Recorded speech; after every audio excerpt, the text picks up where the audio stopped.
quantum mechanics and its mental experiments.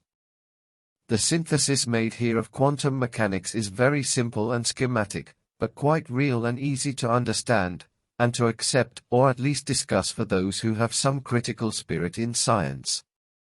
While classical physics is based on real and material experiments, QM is based on mental experiments, which due to the lack of applied logic and search for a physical consistency in which the pros and cons of the experiment are discussed, become mental games, manipulated and lacking physical rigor.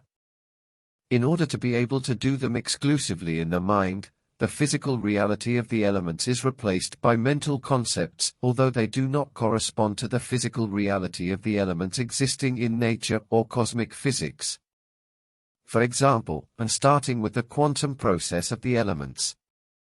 To the particle that is in physical reality a material element, punctual and small in size and therefore well located in space, since QM transforms it into a wave of gigantic extension, by 10^20, and therefore without good definition of situation.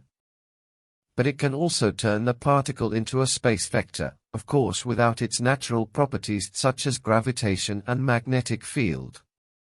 Of course, we see that a particle cannot be a wave, because if it were, anywhere in material space there would be billions of similar waves acting together and neutralizing and collapsing the potential and capacity for particular action of each of these waves.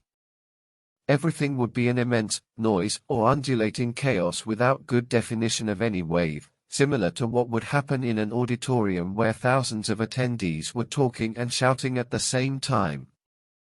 Now, although the particle cannot be a wave in the physical reality of the elements, for QM that does not matter because it works in the minds of its adepts and because its ideology is clear, logical or everyday thinking is never used, nor is it addressed to the contradictions that may arise against QM.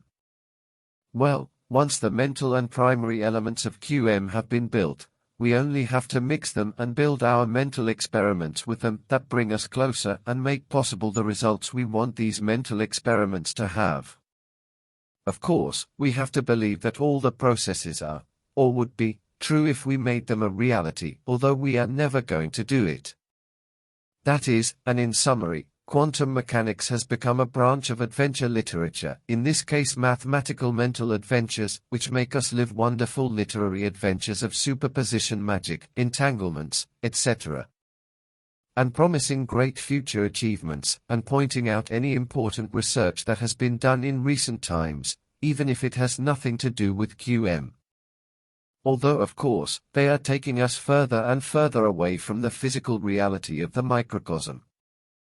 Well friends, thank for your interest.